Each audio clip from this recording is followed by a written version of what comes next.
Intimidade com Deus. Como é que a gente desenvolve intimidade? Como é que nós desenvolvemos um relacionamento com o Criador do Universo?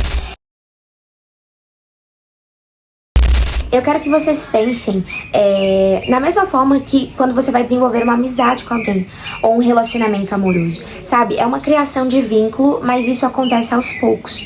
É construído e construído com intencionalidade. As pessoas acreditam que viver em comunhão com o Senhor é algo que acontece de forma automática. Eu aceitei Jesus como meu Senhor e Salvador e agora eu tenho intimidade com Ele. Não é assim que funciona. A Bíblia vai falar que o homem prudente é aquele que constrói a casa sobre a rocha, mas a casa é construída. Então exige um tempo, uma intenção de construir algo sobre aquela rocha. E da mesma forma é o nosso relacionamento com Deus. É algo que deve ser construído e trabalhado. É aos poucos, é com constância, mas também com intencionalidade. Eu sinto que intencionalidade é a palavra-chave desse vídeo, porque não adianta querermos desenvolver um relacionamento e uma intimidade com Deus com falta de intenção, sabe? Do tipo, eu acho que eu vou desenvolver um relacionamento com Deus porque eu tenho medo de ir pro inferno. Não é uma intenção que vai te sustentar por muito tempo. É só pra você parar pra pensar que você pode, em qualquer lugar, em qualquer momento do dia, ter uma conversa com o Criador dos céus e da terra. O cara é dono do universo, entende? O seu Deus é tipo assim, o Rei dos Reis, o Senhor dos Senhores, o dono do ouro e da prata. E ainda assim, ele te conhece por completo, ele sabe a quantidade de fios que tem na sua cabeça. É por isso que eu quero ter um relacionamento com esse Deus. É por isso que eu quero desenvolver um relacionamento com essa pessoa. Mas Ana, como eu desenvolvo esse relacionamento? Conversando, sendo intencional. Pai, eis-me aqui. Eu quero te escutar, eu quero te ouvir. Jesus, o meu dia foi assim, eu passei por essas complicações. Pai, eu quero entender quem você é e eu quero que você me ensine a sua vontade. Porque o Senhor fala que a sua vontade é boa, perfeita e agradável. Eu tô aqui pra escutar o que eu preciso ouvir. Jesus, eu quero te ouvir. É por aqui que você vai escutar a voz de Deus. Não espere escutar a voz de Deus audivelmente. Isso pode até acontecer, é óbvio. É que o Senhor costuma conversar com a gente com sussurros.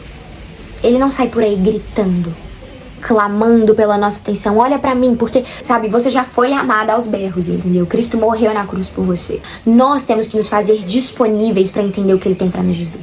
E é por meio disso aqui que a gente vai tendo discernimento de como é a voz do Senhor. Nós construímos um relacionamento com Ele por meio da leitura da palavra de Deus. Mas isso aqui não é um monólogo, é um diálogo. Não é só Ele que fala e não é só você que fala. Você fala, Ele responde. Ele fala, você responde. Entende? É uma conversa normal. Pai, olha só, eu tô gostando de fulano. Como que você acha que eu devo agir em relação a isso? Se revele a mim. Não esqueça de pedir que o Espírito Santo revele a vontade de Deus. A Bíblia deve ser revelada por meio da leitura. A vontade de Deus deve ser revelada por meio da nossa leitura. Deve haver a intencionalidade de conhecer a Deus. E não simplesmente ler por uma obrigação, mas ler porque nós queremos conhecer as verdades do Senhor, as verdades por meio do Espírito. Existem milhões de estudiosos, pessoas que leem a Bíblia diversas vezes e não são transformadas. Eu não sei se vocês sabem, mas existem muitos teólogos que são ateus. E tá tudo bem, entende? Não houve intencionalidade na leitura deles. Eles não leram porque eles queriam conhecer a Deus. Eles leram como um livro histórico. E de fato é um livro histórico. Mas a verdade de Deus é revelada por meio do seu Espírito. Quem conhece a Deus melhor do que o próprio Espírito de Deus? E pra gente entender aquilo que Ele quer nos dizer, nós precisamos ser espirituais. E ser espiritual é permitir que o Senhor se manifeste por meio do seu Espírito. É orar pedindo para que o Espírito Santo revele a nós a verdade de Deus. 1 Coríntios 2,10 vai dizer o seguinte: foi a nós que Deus revelou estas coisas por seu Espírito, pois o Espírito sonda todas as coisas, até os segredos mais profundos de Deus. Pois quem conhece os pensamentos de uma pessoa senão o próprio Espírito dela? Da mesma forma, ninguém conhece os pensamentos de Deus senão o Espírito de Deus. E nós recebemos o Espírito de Deus e não o Espírito deste mundo, para que conheçamos as coisas maravilhosas que Deus tem nos dado gratuitamente.